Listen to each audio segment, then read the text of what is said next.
Hello everybody, and welcome to another recap by me, Daniela Viking, of RuPaul's Drag Race All-Stars Season 4, Episode 8, Best Judy Race.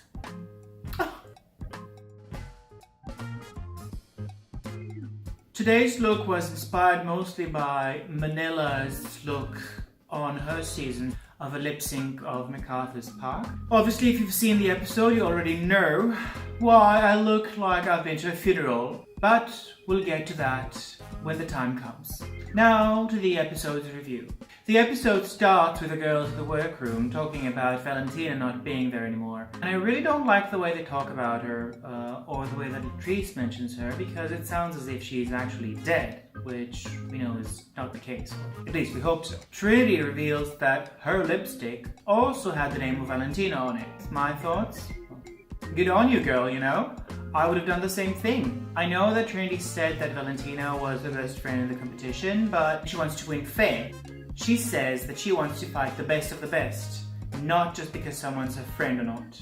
And looking objectively at the competition so far, Naomi Smalls has been slightly stronger than Valentina, especially in the few last episodes.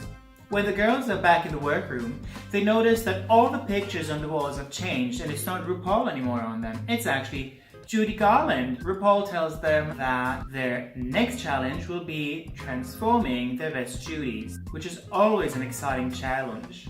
I don't know if you've noticed, but I've been sick for the past 2 weeks or so, and I'm pretty emotional. I'm not sure if it's because I'm sick or just because I'm an emotional bitch. So the second we see Trinity and Manila's husbands come out, I started pouring. I got so emotional. I don't know why. I just was. Maybe it's because they're my two top favorites. I don't know. Especially since Trinity cried when her husband came in, so it was very exciting. Honestly, it seems also a bit more difficult transforming your husband or your boyfriend rather than just a good or a best friend. Friend sees you in a different manner than a boyfriend. It seems like Manila and Trinity have a little bit more on their plate than the other girls. When RuPaul enters the workroom to give the girls words of advice, it starts off very promising when it comes to Monique and starts talking to her. But then RuPaul starts being very personal and talk to Monet how she reacts when she gets criticism from the judges. This all becomes like very personal, and RuPaul talks about what drag is for her. So it's like, oh my god, he's gonna do this with each one of the girls in the workroom. But no, he only does this with a select few. And when it comes to my two top favorites, Trinity and Manila, he's just like, oh hi, so this is your boyfriend. Cool, okay, see you soon on the runway, bye. Girl, you started crying when you talked to Latrice. You almost made Monique cry. It might have been editing, but if that's the editing, then that sucks, because why would you be so personal and give such strong advice to some of the girls and not say any advice to the others? I got really upset because it felt like they're either not going to show Trinity and Manila at all this week, or one of them's going to go home. Also, can we just talk for a moment how hot Manila's boyfriend is? He must be a bottom, because I think Manila's a top, right? The two guest judges on the panel today are Frances Bean Cobain and Ellen Pompeo. She's from Grey's Anatomy. Frances Bean Cobain. Well, we've all seen the picture of her when RuPaul holds her in her hands, like in '93, I think, with Kurt Cobain, Dave Grohl, and basically all of Nirvana over there. So it's very exciting to see her on the panel, especially since Courtney Love has been on the panel. All we're missing is really Kurt Cobain. Could you imagine if he were alive? Sliding doors, I guess, right? Then the queens start the dancing routine with the best Judys. This includes dancing and lip syncing. So it's basically choreography and lip syncing. It's very weird because we don't get to see the same amount of time each one of the girls. It's cut in such a manner that we don't really know how well each pair is doing. We can't really compare them because they're showing different parts. So it's difficult saying if the choreography is good or bad. I thought some were good and then the judges said that they were bad, and vice versa. So it was pretty difficult understanding this part of the challenge. I wasn't very fond of it. It was just a little bit it was a little bit bizarre. Then on the runway, the girls start coming out. The way that they're judged here is much more understandable in my opinion. They all look pretty great. However, Monique's look was cute, but as usual, it feels a bit crafty in my opinion. Monique's change, I really do not understand this whatsoever. Monet looked amazing. She looked like a gazillion bucks. But her partner, Patty's padding? No, that was not good. She looked like she had like ham. I didn't understand it at all, and the judges went crazy about it. To be entirely honest, the second that Manila came out with her partner on stage, girl, I got worried. That was not a good look. I think it wasn't brand because it looked a bit like silly fun, but it did not look high-end, did not look couture, and the family resemblance was not strong at all. It was just the theme of what they were wearing, not the actual way it looked. Naomi blew me completely away. That was on point, on brand, it was smart, it was everything. Naomi Smalls looked brilliant. When she came out on the runway, I was like, ah, 2 shares, that's cute. The second, the wig reveal and the mustache.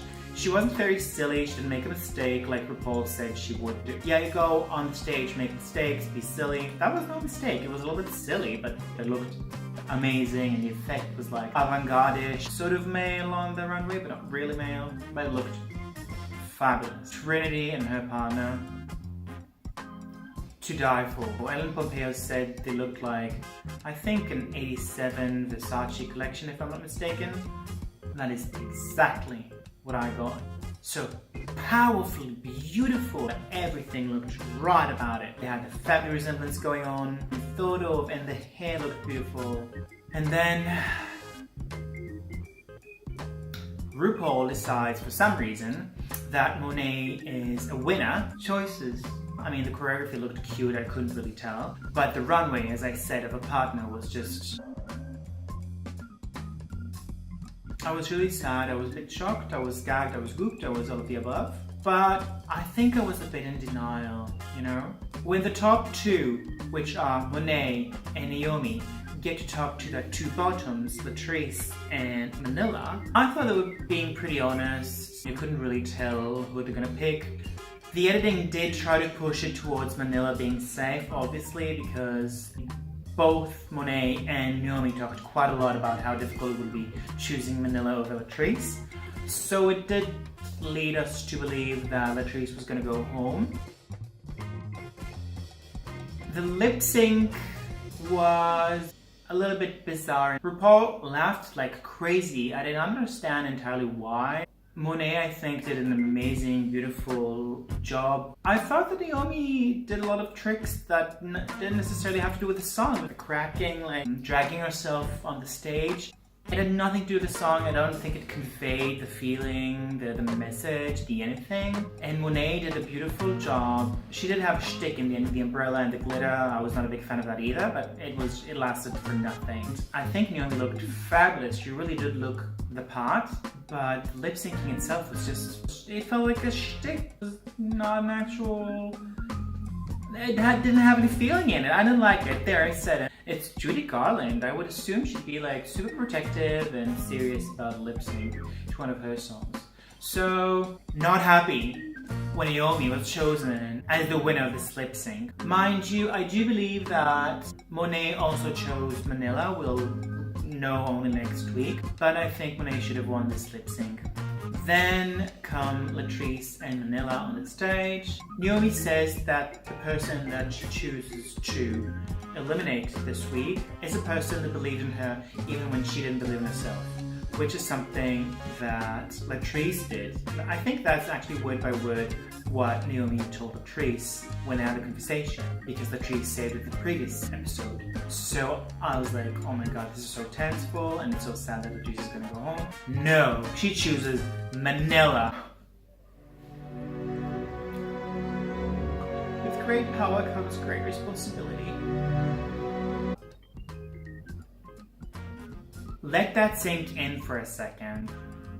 All Stars 4 will not have Manila on it anymore. So the second that she said Manila, I could not believe it. I was in such a state of shock, I completely blacked out. It wasn't until later when I was washing the blood off my hands, I even knew she was dead. Manila went off the stage with a smile. She had a funny, line when she went out. Oh no, RuPaul, I just have to correct you. It's a double all-star. And that failed. Very American to me, like very fake. She's super sad, but she's not gonna show it right now. She was very strong and she's got a great career and she's got a husband and everything. She's got a good life and she's a great designer. She's very creative. She's a good artist. But that was soul crushing. I couldn't believe that Naomi did that. I know Manila said that she would also eliminate who she sees as a threat. I don't think that Naomi chose Manila over Latrice because she felt she owed Latrice something. No, I think Naomi is scared of Manila and she was afraid that Manila might win. I don't think you get to see the Naomi's being a complete snake. So yeah, as this episode ended, I was just crushed. I needed actually a few minutes to get my thoughts together. I was just thinking the other day that people are not loving the competitors of the show because of how talented they are on stage anymore, but rather how good they look on their Instagram accounts. That's my opinion. Don't agree with me? What do I care? This is my video, not yours.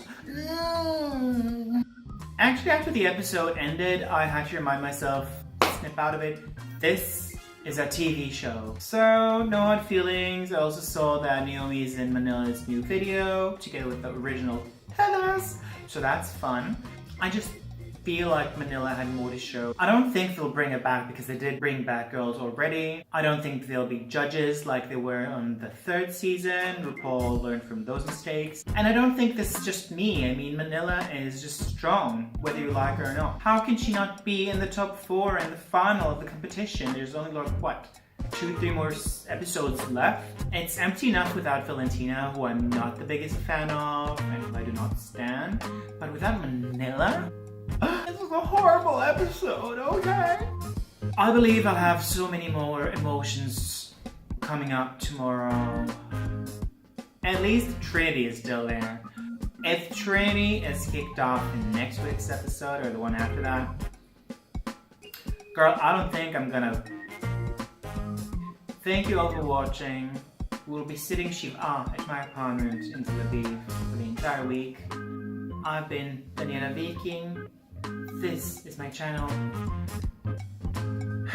What more can I say? Oh yeah, don't forget to subscribe. Leave your comments down below if you agree, disagree, whatever. Just let me know what you think. But let me just be clear, I love all the girls, even Naomi. I mean, she's a fierce motherfucking bitch. Thank you and I love you. See you around next time. Choosy choose. Hi.